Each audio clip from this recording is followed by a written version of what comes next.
Alright, so if your dome lights are out or you want to replace them with LEDs, something brighter, because I know the stock ones are like really bad. They're basically trash. You want to grab some scissors or a flathead screwdriver. You want to stick it up right there. Don't pry too hard. Just go in slowly, and eventually it will come out.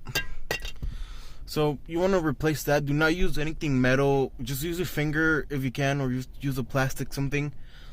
Because this is metal contacting metal, and you will blow up a fuse. I've done it in the past.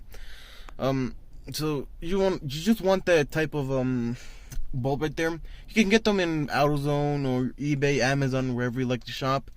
They're not really expensive. They're really cheap, like $12 for a whole kit of 12. And these have lasted me a long time. I won't like complain about it. They've been lasting me almost 3 years now. So yeah.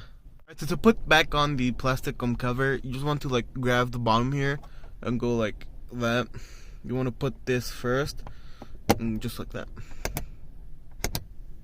Alright, so to replace the dome light, you just want to grab some scissors. Don't go all the way in. There is metal there, so just go like that and pry it off. And just to put it back in, you want to push in all the way, and just like that. So yeah, this definitely looks a lot better than the original bulbs. The original bulbs sucked. You cannot see anything. I just like LEDs. They look better, of course. And over here, I need to replace this plastic thing. It's like all yellowed thanks to the original bulb.